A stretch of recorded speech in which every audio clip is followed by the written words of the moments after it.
అడుగుతున్నాము, న్యాయం చేయండి. వైఎస్ షర్మిలారెడ్డి, వైఎస్ఆర్ బిడ్డ వివేక బిడ్డ కలిసి వచ్చి న్యాయం చేయమని అడుగుతున్నాం. కొంగు చాచి అడుగుతున్నాం, కొంగు చాచి అడుగుతున్నాం. మీ ఆడబిడ్డలు అడుగుతున్నాం. రాజశేఖర రెడ్డి బిడ్డ అడుగుతుంది, వివేకానంద రెడ్డి బిడ్డ అడుగుతుంది. మా కొంగు చాచి అడుగుతున్నాం, న్యాయం చేయండి, న్యాయం చేయండి.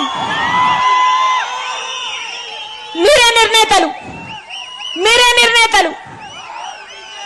ఒకవైపు రాజశేఖర రెడ్డి బిడ్డ నిలబడింది, ఇంకోవైపు రాజశేఖర రెడ్డి గారి తమ్ముడిని వివేకానంద రెడ్డి గారి హత్య చేయించిన అవినాష్ రెడ్డి గారు ఇంకోవైపు నిలబడ్డారు.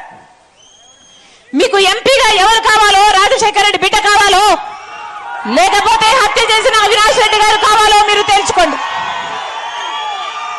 ఒకవైపు న్యాయం ఉంది, ఇంకోవైపు అధికారం ఉంది. ఒకవైపు ధర్మం ఉంది, ఇంకోవైపు డబ్బు ఉంది.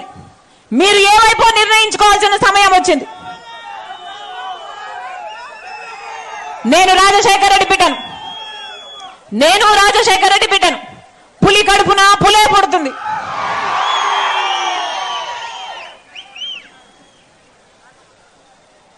పులి కడుపున పులే పుడుతుంది. ఈ రాజశేఖర రెడ్డి బిడ్డ ఎవ్వరికి భయపడేది కాదు. అలాగే అన్యాయం జరుగుతుంటే సహించేది కూడా కాదు.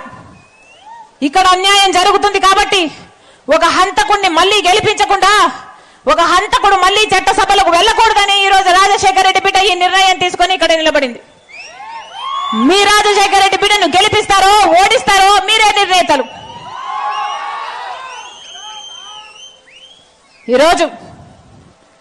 ఈ రోజుటికి 4 రోజులైంది కడప ఎంపీగా నేను నిలబడుతున్నాను అని. నేను కడప పార్లమెంటు స్థానంలో తిరగబట్టి 4 రోజులైంది.